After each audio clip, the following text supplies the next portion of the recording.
Good evening and welcome to Down the Slope with your host for this week, myself, the Twitter sensation, Greig. How are you doing tonight, Ewan?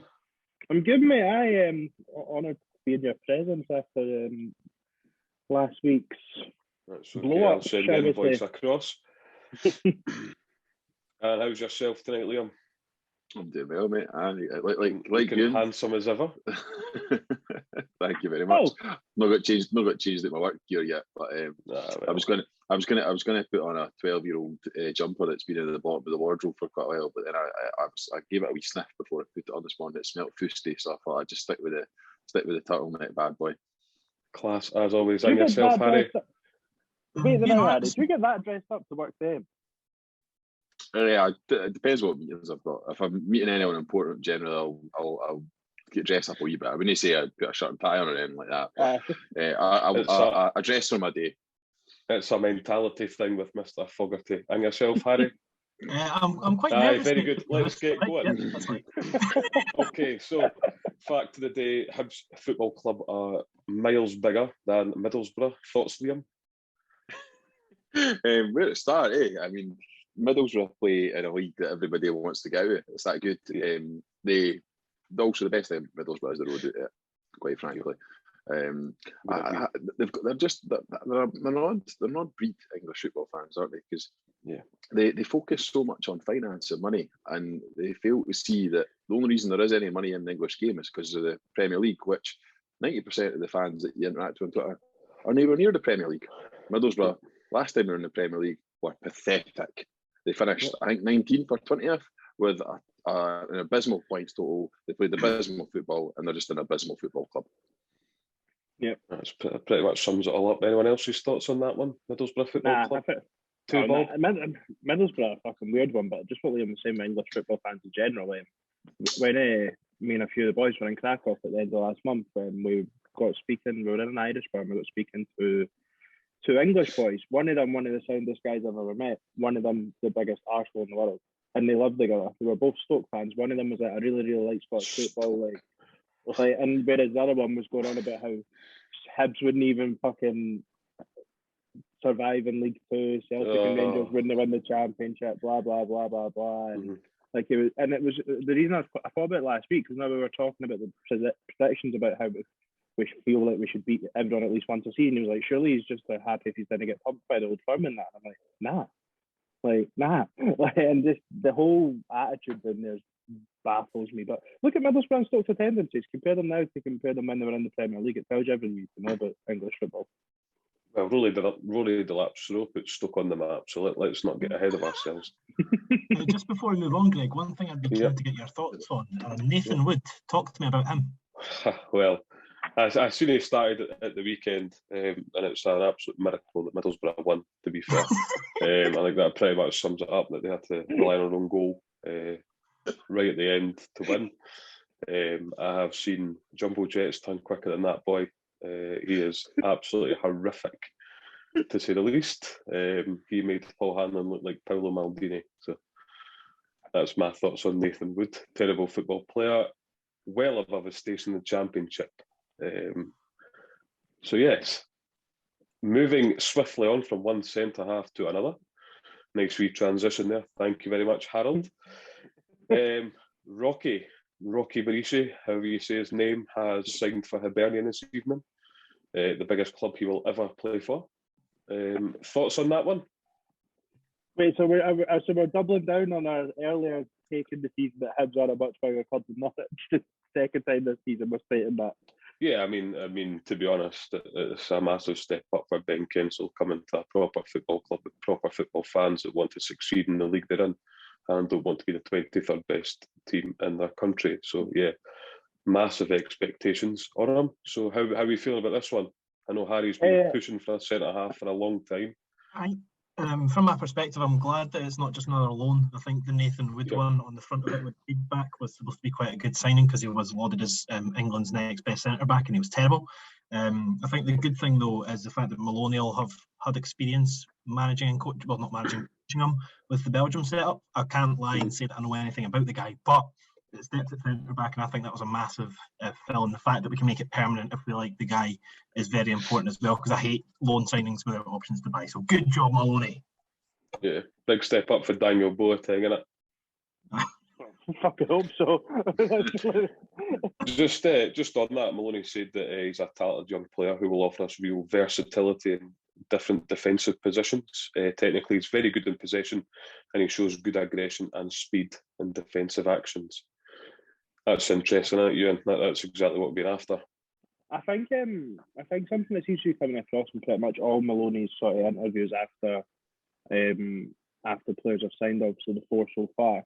And yeah, he was obviously talking about the technical skills and stuff, but he's talking about how many options they have in positions they can play, and I think that's going to be really important in this sort of system. I think Maloney will want us to be quite fluid.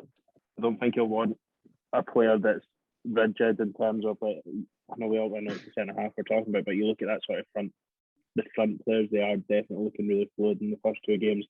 I think he'll probably want the centre half, at least on each side, to be quite expansive as well. So it'll be interesting. I do believe he's a right footer though. Again, that's probably about the extent of my knowledge, but it's cover. I think that gives us 5, 6 centre halves. Is that right? As it stands, if we were a player back 3, you could probably put McGinn, Hanlon, Porteous, McGregor. We're not counting McGregor as a centre back. But that's my point. So you're looking now that you've sort of got almost 2 threes that you can choose from. So I think that's good. Still a bit surprised we've maybe not got someone that can really compete for the left-hand side of it. But that's why I'm here, Ewan. So it says here that the strong and quick 6'2" defender caught the eye in Belgium. Liam, can you point Belgium out on the map, son? I know exactly where it is. I spent my childhood reading atlases instead of novels because I've never been a fan of fiction. So I know all about the continent. Perfect. So you're a Belgium football fanatic and expert then, is that correct? I'm glad we've got you on the podcast today. It says that coming all the way from Brussels, top man. Youngest ever debutant for Ostende. That doesn't really mean anything. Was that he moved to Club Brugge for €6 million or whatever after Celtic let him go for a fraction of that. Yeah, Ostende signed him permanently, and then Club Brugge came in with €6 million. Not bad. And he's been capped for Belgium under 21s on 7 occasions. Very good. Again, won't read too much into that. We've seen this movie play out before. So all in all, I think that's the 5th signing, is it, off the window? Well, 6 if you include Mueller and Tate, who are obviously done before the window. It's an interesting money because obviously we've been calling for centre half for a while, and Harry Clark, who looks as though he can play in the right back team, potentially right back. Bushiri, who's right-footed and can play in multiple positions. For me, I think something's got to change. So I don't see us keeping Bushiri, Porteous, McGregor, and McGinn all in the books. That's too many right-sided centre halves. I think there's maybe a wee bit of potential that either someone's going to be moved on, or there's an offer in for someone else who's maybe desirable to other clubs. I don't know. I've seen an article. It wasn't the Sun, so sort of take of it what you want, but I think they are usually all right with Hibs for whatever reason. In terms of a lot of the reports they put in are fairly accurate. I think it was talking about the Boyle situation on Hibs side and someone, and they said that apparently Porteous would potentially be available for £1 million. So I doubt that, but if that was the asking price, then I would imagine there'd be at least one suitor there for him. Like, I think £1 million for a player like Ryan Porteous would be quite attractive to a lot of clubs, but I think Hibs would want more than that. The Bushiri one's interesting. I think it's probably maybe a toss-up between him and Paul McGinn because he gets the permanent contract in the summer, if you like what Liam's saying. Like, obviously, we've got him on loan for 6 months, and McGinn's contract's up at the end of the season. Hibs sort of hold the cards on both of their players. If one offer McGinn a new deal or sign Bushiri permanently, so it'll be interesting to see how it pans out, because I would expect Clark, Porteous and Hanlon to be the first choice 3, I would think, anyway.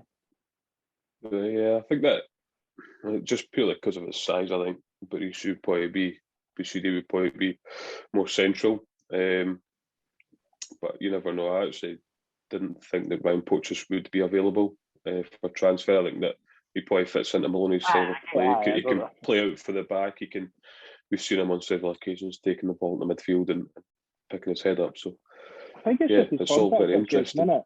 There's only is it the end of next season he's out of contract, I think.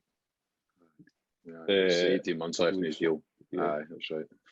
See on Bushiri, just one wee like minor sort of red flag, but like a wee bit of concern, just the lack of game time that he's had when he's been out on loan at various different clubs. Played for kind of 4 or 5 clubs on loan and not even racked up 20 appearances in those various loan spells. I think he's played, if the various different outlets that are reporting it right, I think he's only played 2 games at Premier League under 23 level this season. So he's not played a huge amount of football in the last 2 years. So he's obviously broken into his stand at a pretty young age, gone on loan to another side, Eupen in Belgium, and then really since then hasn't played a huge amount of football. So I think that's just a wee bit of a concern. He's obviously, I used the word about Melkson last week being raw. I think he's probably another one that will be kind of a bit raw out the packaging, so to speak. Yeah. And it's been reported that Hibs have had a bid rejected for Toby Civic. Quite frankly, wouldn't want him. But that's my personal opinion. What about yourself, Ewan? No, same as you. I think we all sort of dismissed it last week, but I can't remember who it was that tweeted about it today, but I think they said there was like 125 grand rejected or something.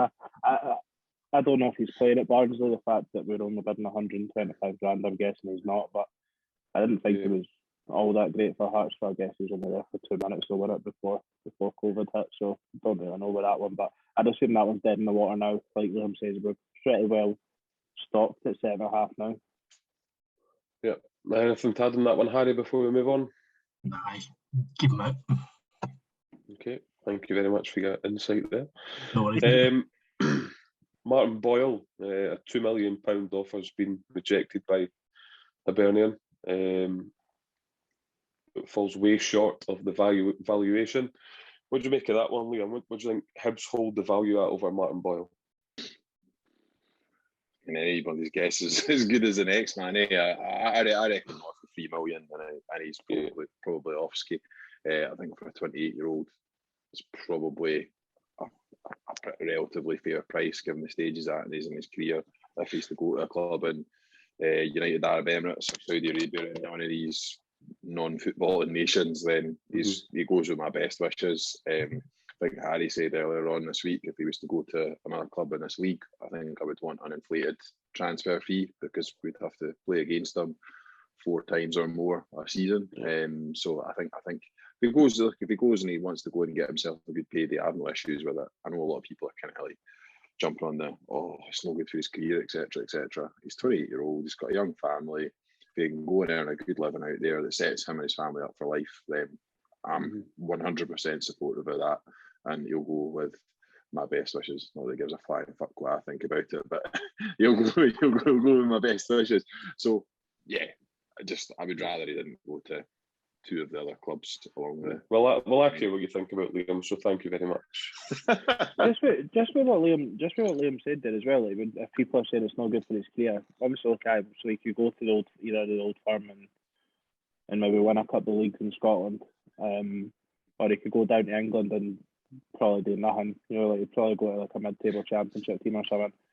But like, as far as I'm aware, I think a lot of the time the Australian national team meet up in places like Saudi Arabia and stuff like that. Like people, like I know obviously he is Scottish, but there's a World Cup coming up and stuff like that. He'll want to be in and around the Australia squad as much as possible, and I think that would probably play a part for him as well. And the money that seems to be on offer, he's a couple of years, and you've seen it with Del McGill. He went to Sunderland and flopped, and he had every Scottish club outside Celtic and Rangers probably queuing up to take him. Like Martin Boyle could go to Saudi Arabia for 2 years if he wanted to, and probably come straight back to Hibs. You know what I mean? It really, it's a bit like what players probably used to do with China as well. And just what Liam's saying, I think if anyone begrudged him their move, I think it would make good business sense for Hibs, and I think he's more than paid back that little bit of loyalty that we showed him when we first signed him permanently. Like what we've got out of Martin Boyle in the last sort of 2 to 3 years has been unbelievable.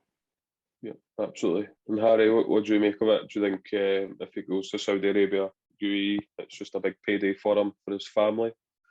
Yeah, like you don't go to UAE at the moment to prove you're the best footballer in the world. You go because you get a big wad of cash in your pocket. There's rumours of it being £1 million a year, which is absolutely crazy money for a guy we got after, I think it was a trade for Alex Harris.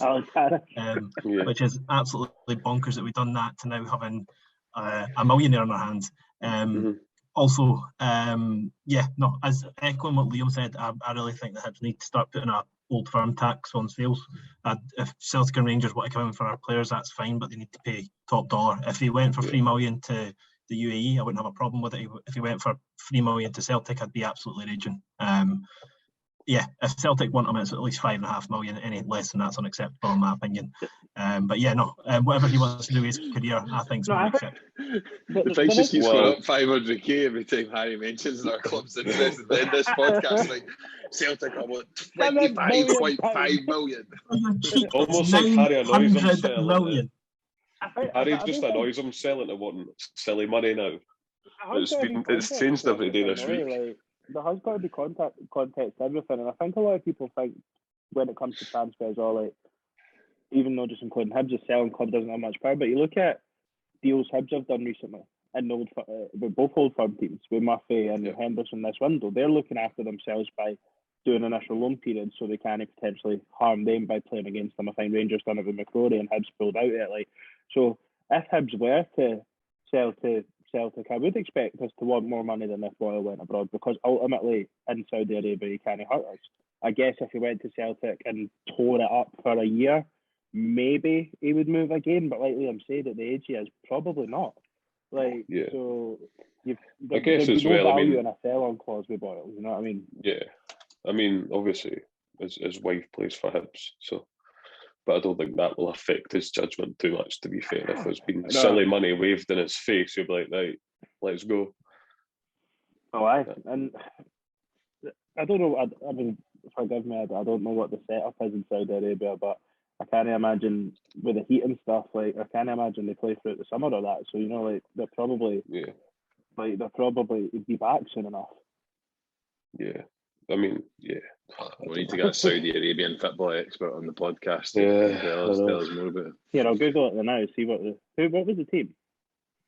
Al Faisali. They're not one of the richest ones. Spell it. I'll just Google it. So Al Sali. No, that's Faisali. They're 14th in the Saudi Pro League. Yeah, they're in the relegation. Beauty of live television. They're in the relegation zone halfway through their season. It's a 16-team league, and they're 14th. They're struggling. Albion, they could really do in Martin Boyle. Did you see they bid 500k a couple of weeks ago? Come on, the fuck, lads. That's about half an oil canister out there. Yeah, I mean, Hibs have obviously gone back with a proper valuation. They've not met it again. So for me, I'd been telling them to sling it. I think the Evening News have tweeted saying that, or put an article out saying that the $3 million, Hibs asking price is substantially higher than that as well. Is that right? They said it was substantially higher than the $2 million. I believe it was. So just need to wait and see. I mean, it'd be very good to keep him, but I don't think anyone could grudge him a move away. He's done a lot for Hibs. He's given us some good days. So just need to wait and see. If he went, would his last goals be the hat trick? He scored 7? I believe so. I don't think so. I just missed a penalty. What a penalty miss it was. His last 2 contributions, a hat trick in the semi-final and getting a manager the sack. Jake, if he leaves, I'm not going to say anything on that. I'm glad he missed it. There we go. Another player was linked with Jimmy McGrath. Looks like he's going to Aberdeen on a pre-contract. Any thoughts on that one? The Daily Ranger. The Daily Ranger tweeted out saying that it was close. So I think that's a good signing for Aberdeen. Doesn't appear like we've been sniffing about though, so maybe Maloney didn't advance him. To be honest, I haven't really heard much of him this season, to be honest. Liam, what about yourself? I think he's been used a bit differently by St Mirren this season, and he's just not really been the same player, not playing in that kind of number 10 role. Obviously, the we've talked about the stat padding community giving him a hard time for scoring penalties last week. I'd be interested to see what he does when he goes up to Aberdeen, because obviously Lewis Ferguson's the resident stat padder there with his penalties. So I don't know. I think Odessa is probably quite a good signing for Aberdeen. Probably fits into the way that Stephen Glass wants to play. It weakens St Mirren significantly, in my opinion. So it is a good signing for Aberdeen. I'm not going to say it's not, because it's a decent signing. I think it might But it's also good to see. Think he's going to go? I don't know if he'll go this window, but I don't think you're signing Jamie McGrath if you've got Lewis Ferguson. I think was more Watford no bid like $3 million for him in the summer. Like I think he's got a similar contract situation to Poachers maybe. Like I think in fact Ferguson I think Ferguson threw his toys at the pram in the summer as well. So don't know if he'll go this window, but I think he'll definitely be away either now or in the summer, and then that'll determine probably if Aberdeen try and get McGrath now or not. Well, it is very refreshing to see Hibs not sign anyone from St Mirren. I'm all for that. So, Harry, are you going to come in there? The only thing is, I think that Aberdeen's quite a graveyard for central midfielders' careers, to be honest. Like, apart from Ferguson, they just stink the place out, don't they? Like, look at McGeoch, for example. He used to be a decent football player. Now he's an absolute bum. There was another player I was thinking of off the top of my head that went to Aberdeen and was absolutely stinking there at centre. Oh, that boy from Newcastle. Longstaff. God, that Longstaff. He was supposed to come and light up the Premier League. I think he played like 4 times and he was gash every time. There's a mentality of English football. I think they come up to them, boss it, when in actual fact it's very, very difficult this league. And I think the thing is as well, I think that he's just a very similar player to Ferguson, so I don't know if that's kind of a contingency plan for him leaving in the summer. But yeah, I don't think it's an improvement on what they've got, because I don't think you fit those two in the same midfield. So I'm not particularly worried about that signing. Yeah. Don't know what Scott Brown's got left in his legs as well, because I think he's played the majority of the season for them. So, well, anyway, just wanted to kind of touch on the engagement from the club and how everyone's feeling about Hibs at the moment. It's a marked improvement since about a month ago. I don't know about you guys, but I can't wait for the winter break to be over. I think the winter break's probably come at the worst time. Hibs are signing players, exciting players. Harry, you're the resident social media buff with loads and loads of clout. What do you think of Hibs' recent activity on Twitter and all our social media platforms? Well, let me caveat that with I used to be, because I was the one that Hibs used to put pictures up, but they put an actual tweet out just of you, Greg, and then Liam, man of the moment, got a tweet with 75k likes. So I'm sharing the clout out these days. But yeah, no, I think, to be honest, the social media team towards the end of the last season was absolutely abysmal. I hope the guy get paid for it, because it was shocking. The new team have come in, and I've been very impressed with them from the start, to be honest. And I think that with form comes very bad reception. And I think that that's why they had quite a tough couple of months. They must have been frustrated, and I don't blame them, because it is frustrating if you tweet something out and then you get 60 messages saying sack Jack Ross. Whereas now, when they're tweeting things that are quite... Yeah, I was 59 of those messages, just of course repeating it every 2 minutes. But yeah, no, I think that the outputs that they're doing, because I think the video content and see, the thing is, in social media, if you're trying to build a presence, you need to build on every platform. So don't give the team a hard time for trying to build a TikTok presence. Like, pick your battles, and that's just a really stupid one to pick. I thought that was a very interesting way of doing an announcement, and fair play for it. So yeah, for me this season, I'd give them a full 8 out of 10 all round, and then the last week or so a solid 10 out of 10. Yeah, I would give them a 12 out of 10 for last week. I think look, I think the receptiveness of them to even do that and sort of judge the mood on Twitter that day, it just shows that they do pay attention to the fan base. You could, let's be honest, you could probably pinpoint that the club are as well. They did sort of get rid of Jack Ross quite quickly when the fans really fully did. But that Levy game was probably the first time. Obviously, me and you were both there, Greg. It felt like the first time that the sort of away fans really turned, and it feels like the fans are listening. Just the club are listening to the fans just now. But let's not, like, winning helps. Like we're unbeaten in 4, I think. 3 wins on the spin. So new manager, signing players, but it's all very, very positive. And you know, last night I found myself I spent about 2.5 hours watching a Motherwell YouTube series last night, just because it was well done. It hooked me in somehow, watching like behind the scenes stuff and loads of different stuff, and it plays its part.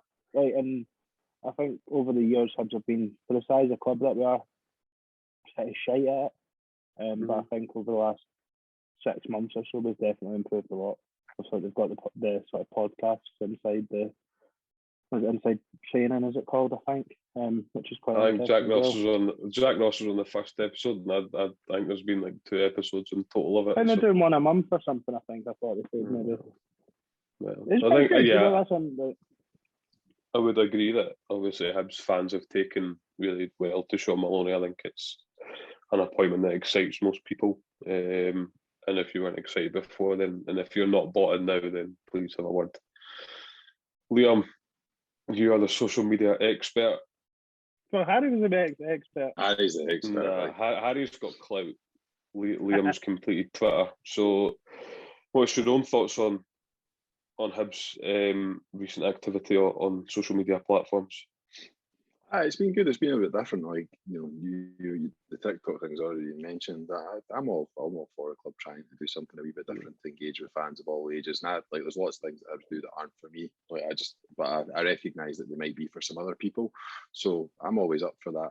I'm a guy in his 30s. I don't represent the entirety of the Hibs fan base, and nor do I think that then my view should be imposed on everybody. So I just think the whole the whole sort of generational debate. I remember a few years ago it kicked off between the Hibs Daz and the Hibs Young team on Twitter, and they were all arguing between one another about like fucking all the various different things. And it was quite funny to watch on to the sidelines, but like see at the same time, like there's quite often like just unnecessary division is brought up for no reason. Yeah. Like then they were all Hibs fans. There's a lot of Hibs fans on Twitter that, to be honest, I blocked them or muted them because I think they talk a lot of pish. But doesn't mean I would go out there in my way to like look for reasons to like have some sort of division or dividing lines between us. I recognise that some things work for some people, some things don't work for other people. It's much like players of football clubs, eh? Sometimes it works, sometimes it doesn't. Get them out if it doesn't work. I think as well, like Twitter is a social media platform. You know what I mean? Like that is a social media platform. So like, thanks for clarifying that. No, but it's just like there's no age. No, but that is some opinion. Twitter is a social media platform. There's no right or wrong on it. Like, you know what I mean? And like one of our mates, Liam Smith, like Craig texts me about the new signings, right? And I'm like, he doesn't have Twitter. How the fuck does he care about them? Like in my head, so like, and it like because he's a man, he uses Facebook. Like you know, but my granddad was talking about new signings, and he's seen them on the news. Like people, it's just different. You just have to spread Hibs' image as far and wide. Like, and TikTok's a good laugh for when you're working for him and bored. I've seen plenty of Hibs TikToks just scrolling. I don't think I follow them, but I've seen them all. That's bad that you're on TikTok while at work, Ewan. Please sort that out. I just want to say as well, actually, thank you to everyone that's listening, because for whatever reason, last week's episode went mental. But I didn't think it was that good. I'm not gonna lie. Would they thank you at the end of the podcast, you banger? I'm glad that you two can see Ewan try to take this back over. Well, anyway, yes, I would like to echo what Ewan prematurely jumped in with. Thanks for listening to our shite every week. I really don't know why you do it, but I appreciate it, and I'm sure Specky has something nice to say as well. That's just, we had an agenda. Obviously, the Specky boy appreciates how everyone now thinks I'm Specky, so thank you for that. Facts are facts, mate. And anyone watching on YouTube tonight will get a wee treat that Liam is wearing a lovely wee grey roll neck. He really puts us all to shame in a leisure wear. While Liam is still dressed in his work clothes, he really. Hey, what have you got on tonight? Actually, it looks quite. I have a Drake and Nike collab T-shirt on tonight. Can I hide money, son? It was actually 70 quid off StockX. So, is that a Jordan hoodie you've got on tonight? Yeah, I noticed that when I was mentioning Liam's roll neck, you put your jersey up to almost signify a roll neck. Ewan, No, you've it's not just got it. comfy as fuck, mate. And Harry, is that tie-dye as per you're wearing? I've got mushrooms Is on it, bro. that- Is that Harry, anything you use? Isn't he tie-dye? Do you I was like gonna tie-dye say- your boxers and that as well? So, Harry, do you mind the outfit you had when we were out at Fazenda when Liam was there? Going just I'd love to get Liam's expert I've fashion. heard of shots this already. done. I've heard about this already. Oh wow! It was actually the day after the final, and I was still rough. And I walked round the corner to see Joseph in his Technicolor tie-dye. What was it? Was it the tie-dye shorts, the green and white tie-dye jumper, or was it the other way about? Oh, it was fucking atrocious, man. I don't know what colour the shorts were, but they were extremely bright. It was that And bad. I was like, our Fazenda going to let him in. Like, because I'm sure on their and website there's a bit of dress code. You had a pair of wild socks on as well, Harold. Do you remember that? Can we get back to the Hibs for fuck's sake? Mate, it's the winter break. We've got fuck all to talk about. Aye, it's been a bit of a slow news like, week this week. Jesus. I'm getting the stick, by the way. There you go. There's your update. What was that? Perfect. Thanks for that. What was that, Harry?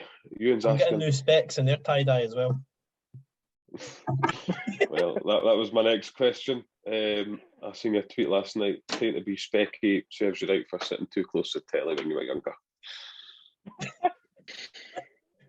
Fuck off. Square eyes, son. Square eyes.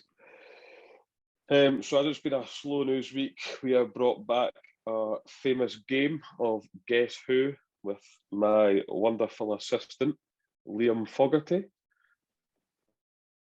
I'm assisting you. In the Guess Who game. Am I putting the codes out? You can be Am I Tam Tam Coates if you want. Coates? Yeah, no, this is almost like countdown. You can be Carol Vorderman with this wee segment. All right, brilliant. Perfect. We'll wait for you to come back. I think I'd rather be Rachel Riley, to be honest, than Carol Vorderman, but I'll Okay. take it. I'll take either way. Well, if you want to be a Tory, then that's up to yourself, Liam. But that doesn't fit your political ideology. No, I don't want to be her then. But while we're waiting on you coming back for taking his dinner out the microwave, whatever he's doing, Jamie Gullen's away. Not gonna Shouts for Get Gullen are gone forever. Aye. Yeah, I've you no never agenda know. Some against... of the Hibs dads might actually want him back shortly. Okay.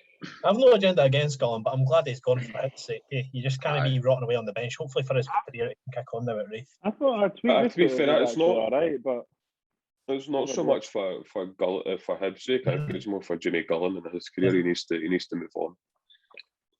aye. You were there at Perth that day, Ewan, with Gullen's start. He really wasn't that great, was he? I was all right. Like I didn't. But again, it confused me. I thought it was all right that day, and then he didn't really feature again after that, which sort of summed Jamie Gullen's sort of Hibs career up, didn't it? Really, maybe.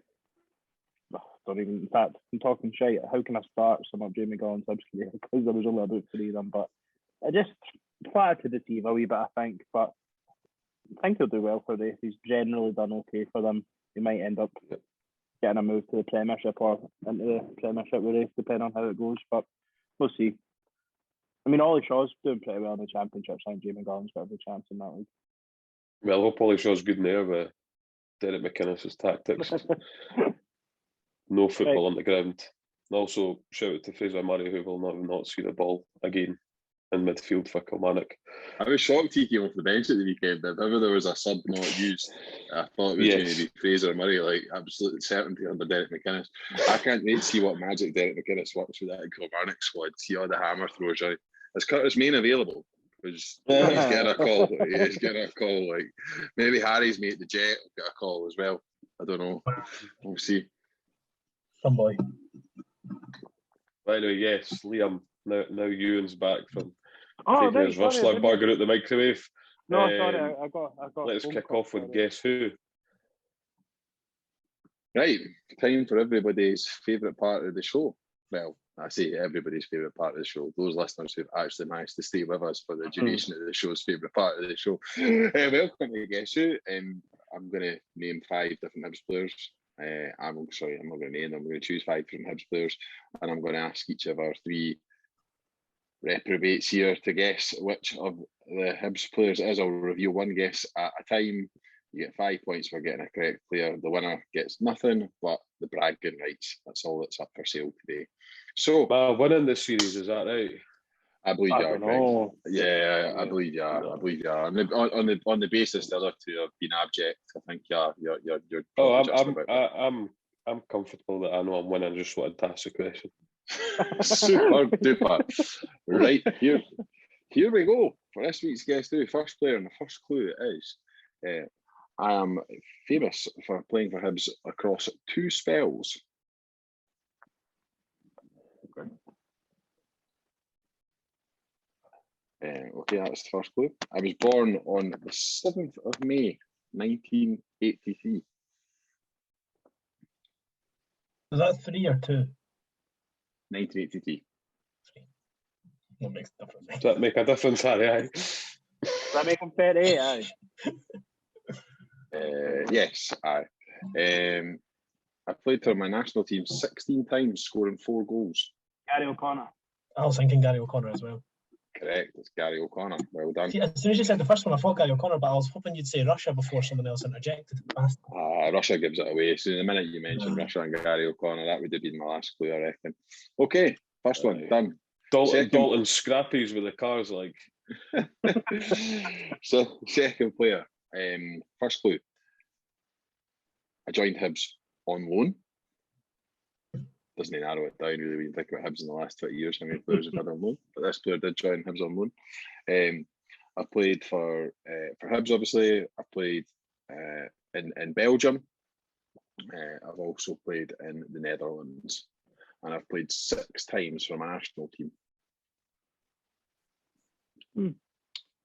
I am a winger.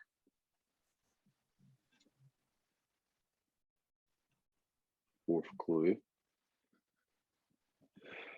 I had a very catchy song during my time at Hibernian FC. Is it Abdullah Zubair? No, it's not Abdullah Is it Zubair. Zamama? No, it's not Zamama. Not a winger. Oh, it's only Greg left. Zamama's a winger now. Nah. Midfielder, not a winger. Absolutely not. Okay. A catchy song. Final clue. The club I joined Hibs on loan from was Manchester City. That was Brandon Barker, isn't it? No. The song goes, hey,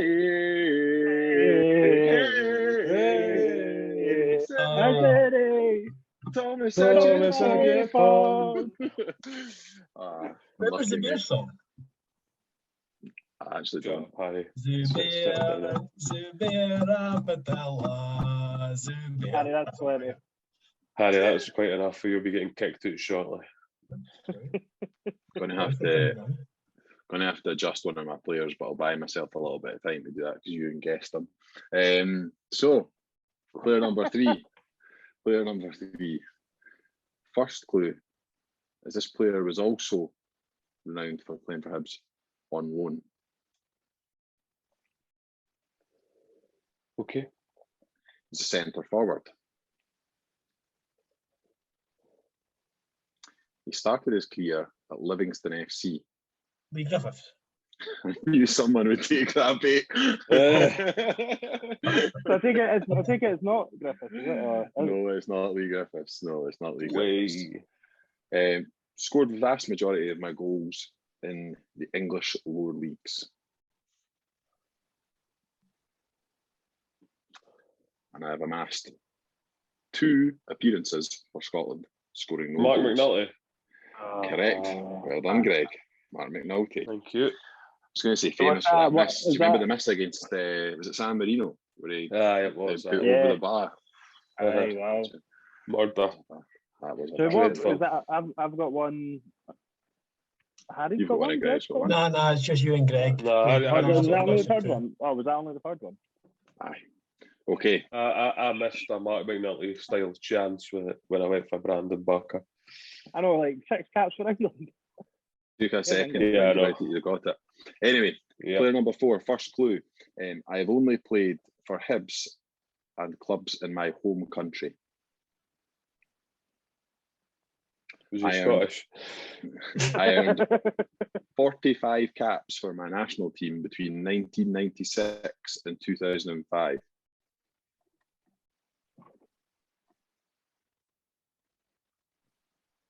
My most memorable Hibs performance came in an Edinburgh derby.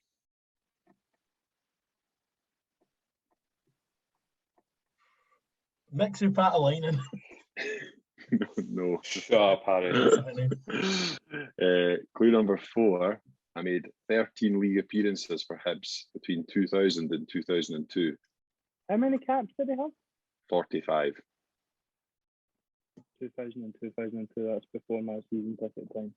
But I'll get Right, okay, get the excuses in, fucking hell. Good one. Greg was Okay, at least final 10 clue. at that point. I was a mate of Russell Latapy's. Oh, fuck. How many did you say? 16 appearances for Hibs? 13. 13 appearances for Hibs. He's a good mate of Russell Latapy's. Mm-hmm. There's only one I can actually think of, but I don't think it was very It memorable. was 40 odd caps for his country. 45 caps for his country. And that country is the only place he played in outside of his, outside of my clubs. No, time's elapsed, I'm afraid, fellas. Get it. It is none other than the legend that is Lyndon Andrews. Can't believe you That's get what I that. was thinking about, but I didn't really know what memorable moment he had in the derby, apart from That was basically his only decent performance for Hibs. Oh, Came aye. on in the I 60th feel game. like he came on for used- Matty Jack. Is that what he's known for? Is that I it? think so. Aye. Aye. I feel like So you've used perfect. London Andrews, Greg, as an answering one of Harry's quizzes last year. Maybe. Yeah, I think I have. I mean, he's a cult hero, isn't he? Not gonna lie, I could have been sitting here for about 2 years and I would never guess that. Right. Next player. I wouldn't want to call this player a journeyman, but he certainly played for a lot of clubs. It's a first clue. That's pretty much Hibs' transfer policy for a few years. Anyway, Second clue. 2007 to 2015. Second clue. Countries he's played in: England, Wales, Scotland, obviously with Hibs, and China.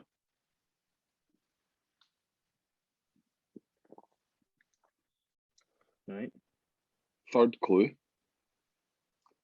I've also spent time playing for Manchester City.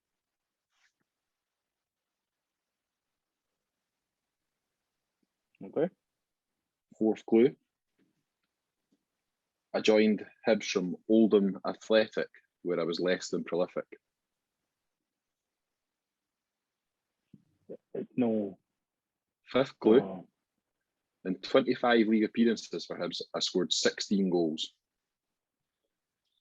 Fuck.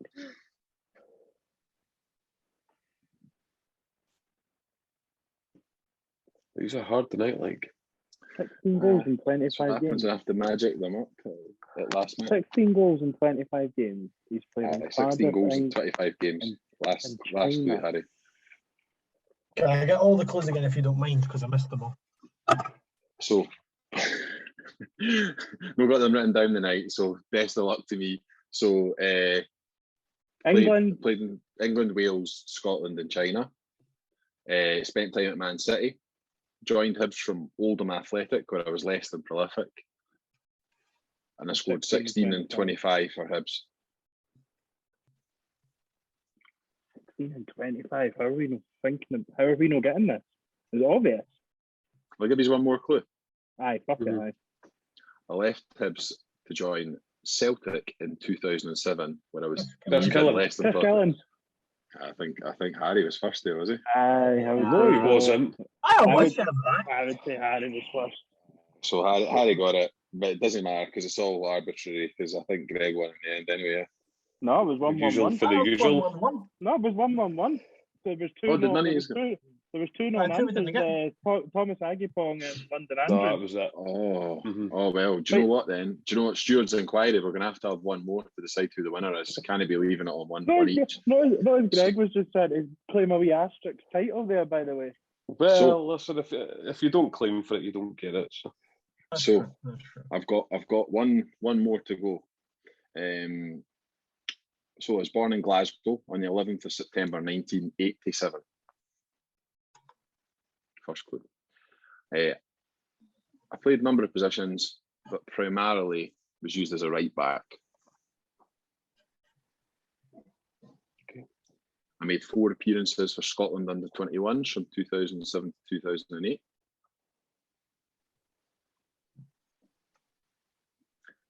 I left Hibs to join Inverness Cali Thistle on loan for a season. Kevin Making 8 McCann. appearances and scoring 1. Correct. It's Kevin McCann. Well done, Yeah. Ewan. How old is he? 34. 30. Wow. Yeah. Was one of the clues that he fucked off to Hong Kong or something? Nah, my last clue was just going to be a generic one about the clubs he'd played for, to be honest, hoping that he's might be able to get. I don't Right, played for Falkirk, right? Aye, towards the end of his career. I seem to remember him playing. Do you remember when we beat Celtic after the split? He played at right back. I think it He was. scored a raker against. He had a really good game. He scored a raker against Celtic after the split as well. He had a few good games. Just had a really bad run of injuries. I'm I sure thought he was exclusively a right back, to be honest. He played in centre midfield and that throughout the rest of his career. I think he was a centre midfield by trade. I think we just used him at right back because that's where we were short. I'm sure he went off.